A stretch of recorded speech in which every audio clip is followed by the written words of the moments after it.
16 मार्च 1974 को बेतिया में एसएफआई के प्रदर्शन पर गोलियां चलाई गई थी, जिसमें 7 छात्र शहीद हुए थे। यह प्रदर्शन महंगाई, बेरोजगारी, वैज्ञानिक शिक्षा तथा भ्रष्टाचार के सवाल पर था। यह प्रदर्शन महारानी जानकी कुंवर महाविद्यालय से निकलकर बेतिया राज देवड़ी स्थित कलेक्ट्रेट पहुंचा, जहां सर्वप्रथम तत्कालीन पश्चिमी चंपारण पुलिस अधीक्षक द्वारा अपनी पिस्तौल से गोली चलाई गई थी, जिसमें एक छात्र मारा गया। उसके बाद गोलियां चलना शुरू हो गया। देखते ही देखते 7 छात्र शहीद हो गए और दर्जनों की तादाद में लोग घायल हो गए, जिन्हें एमजेके अस्पताल बेतिया में भर्ती कराया गया था। शाम 7 बजे बेतिया में कर्फ्यू लगा दिया गया। बिहार में सर्वप्रथम माकपा के पश्चिमी चंपारण जिला कमेटी के सचिव सत्येंद्र नारायण मित्र को गिरफ्तार कर लिया गया। यह गिरफ्तारी बिहार की पहली गिरफ्तारी थी। दूसरी गिरफ्तारी एमजेके कॉलेज बेतिया के प्रोफेसर पी झा की हुई, जो कि साम्यवादी विचार रखते थे। 1917 में चंपारण आकर मोहनदास करमचंद गांधी ने चंपारण के किसान आंदोलन का नेतृत्व किया था, जो कि आंदोलन पूरे देश में फैल गया था और ब्रिटिश हुकूमत को जाना पड़ा। चंपारण के युवाओं को एक बार फिर से जागना होगा। देश को अमेरिकी साम्राज्यवाद की गुलामी से बचाना होगा। तो वहीं श्रद्धांजलि सभा की अध्यक्षता सहीम ने की। सभा को प्रभुनाथ गुप्ता, शंकर कुमार राव, प्रकाश गुप्ता आदि कई लोग मौजूद रहे। और वो आजादी की लड़ाई यहीं से सही मायने में शुरू हुई। चंपारण विद्रोह के नाम से जाना जाता है और वो आंदोलन 1947 में रंग लाया और ब्रिटिश हुकूमत को भागना पड़ा। देश हमारा आजाद हुआ। इसलिए हम आपसे कहना चाहते हैं कि चंपारण की धरती के हमारे जो तरुणाई है, नौजवानी जो है, वो कुछ करने की मादा रखता है। आज देश में जिस तरीके की हालात बन चुकी है, जिस तरीके से धर्म के नाम पर नफरत पैदा करने का काम ये सरकार जो कर रही है, मोदी की आरएसएस के लोग आज चाहते हैं कि हम मनुस्मृति को लागू करें और ये जो बाबा साहब भीमराव अम्बेडकर के द्वारा जो दिया गया जो ये संविधान है, इसको समाप्त कर दें। ये जो इनकी चाल चल रही है, आज चंपारण की धरती से एक बार फिर हमें उस तरह के आंदोलन को शुरू करना पड़ेगा। हमें बताना पड़ेगा यही वो चंपारण है जहां से परिवर्तन की लड़ाई लड़ी जाती है और पूरे देश में परिवर्तन होता है। आज चंपारण फिर नए सिरे से ये जो मोदी सरकार है आरएसएस के साथ मिलकर देश के अंदर में नफरत पैदा करने का काम कर रही है, देश को बांटने का काम कर रही है, संविधान को समाप्त करने का जो काम कर रही है। हमारी प्रभुसत्ता जो है, हमारी संप्रभुता जो देश की है, वो अमेरिका के हाथों गिरवी रखने का काम कर रही है। एक बार फिर हमें अमेरिकी साम्राज्यवाद का गुलाम बनाने का काम कर रही है। इसके खिलाफ चंपारण के नौजवान, चंपारण के किसान जगेंगे, उठेंगे और ये लहर निश्चित रूप से नरेंद्र मोदी को सत्ता से मारेगी। ये मैं चाहता हूँ और मैं महसूस कर रहा हूँ कि हमारा ये आंदोलन वहां तक पहुंचेगा। आज जरूरत इस बात की है साथियों। इसलिए आज 53वें साल में हम प्रवेश कर गए 1974 के छात्र आंदोलन के, और आज इस मौके पर हम सब साथी यहाँ जो जमे हुए हैं श्रद्धांजलि देने के लिए, हम निश्चित रूप से आप तमाम साथियों को हम कहेंगे कि आप गांव-गांव में लोगों को जाइए, लोगों को बताइए कि ये 1974 क्या था, क्यों साथ जो लोग मारे गए थे उस आंदोलन में और उसका परिणाम क्या हुआ था। एक सत्ता परिवर्तन हुआ था। जबकि जयप्रकाश नारायण के नेतृत्व आंदोलन का एक वायदा था कि हम व्यवस्था में परिवर्तन लाएंगे, लेकिन वो भी जयप्रकाश नारायण जी व्यवस्था में परिवर्तन लाने में असफल हो गए और सत्ता परिवर्तन जो हुआ वो भी छूट हो गए कि अब इसमें कुछ होने वाला नहीं है।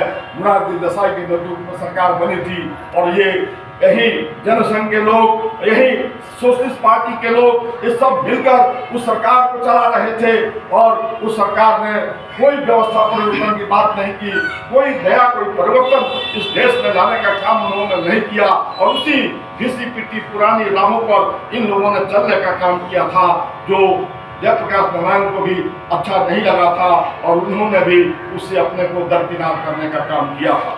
आज साथी हम यहाँ बैठे हैं और हम उसको याद कर रहे हैं। एक बार हमको तैयारी करना पड़ेगा। चंपारण के कोने कोने में मैं अपने भारत की जनवादी नौजवान सभा के नौजवान साथियों से आग्रह करूँगा, आप तमाम लोग गाँव-गाँव तक जाइए, नौजवानों को प्रबंध कीजिए और आज कहिए कि देश संकट में है, साम्राज्यवाद अमेरिका जो है वो हमारे ऊपर हावी होता जा रहा है।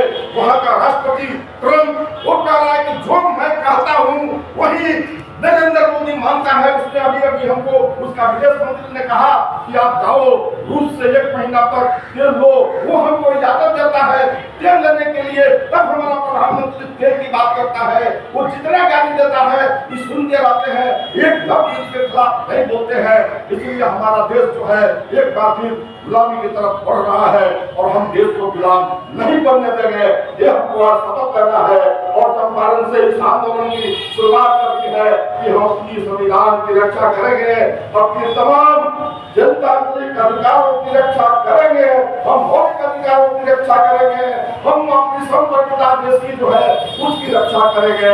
और यह लड़ाई आज से आपको मजबूत हो गया कि भयभीत होकर 26 जून 1975 को इंदिरा गांधी को कर्फ्यू इमरजेंसी लगाना पड़ा, आपातकाल लागू करना पड़ा और आपातकाल लागू हो जाने के बाद से सारे जनतांत्रिक अधिकार छीन लिए, सारे मौलिक अधिकार छीन लिए गए, बोलने की आजादी छीन ली गई, जुलूस मीटिंग कोई भी कार्यक्रम करने का अधिकार नहीं था। इतना तक कि हम लोगों ने जब अखबारों में बयान दिया, समाचार छपने के लिए तो अखबार छापने को तैयार नहीं थे।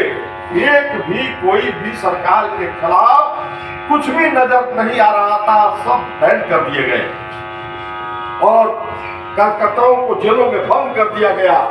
ये स्थिति जब हमारी बन गई उस समय हम लोग भी भूमिगत हो गए और भूमिगत होकर काम करना शुरू किए और वही वो दौर था जहां से छायावाद का दौर शुरू होता है। और दुष्यंत कुमार ने लिखा था कि मत कहो आकाश में कोहरा घना है, यह किसी की व्यक्तिगत आलोचना।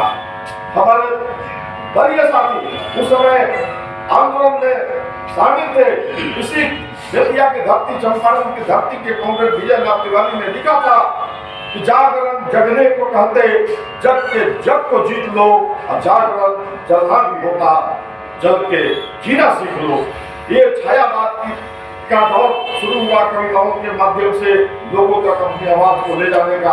हमने भी उस समय एक छोटी सी पंक्ति और लिखी कि अब पंछियों के कलरों पर भी रोक लगेगी, गाती पवन झकोरों पर भी रोक लगेगी, सतर्क हो जाओ ऐ खिलाते हर पत्ते, जहाँ फूलों की कहानी पे भी रोक लगेगी। इस तरीके से संदेश लोगों को बीच में देने का काम हम लोगों ने किया, जिससे झलकता था कि कहीं न कहीं सत्ता के खिलाफ ये आवाज बुलंद हो रही। ये स्थिति थी।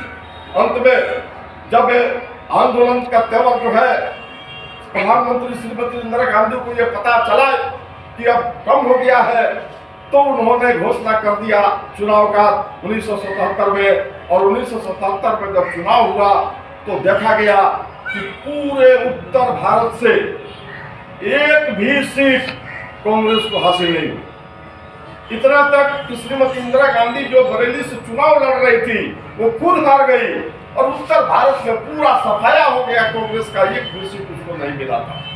ये आंदोलन का तेवर था जो पश्चिम चंपारण के बेतिया से एसएफआई के नेतृत्व में जो जुलूस निकला था, जिस पर गोली चली थी और 7 जो लोग मारे गए थे, उनका खून का रुतबा, उनका खून जो था आज पूरे देश में लहराया था और एक परिवर्तन लाया था। ये आंदोलन का जन था। इसके पहले भी चंपारण परिवर्तन करने वाले एक जगह से शब्द में रहा है। जब 1917 में महात्मा गांधी आए थे उस समय भी उन्होंने चंपारण से शुरुआत किया था।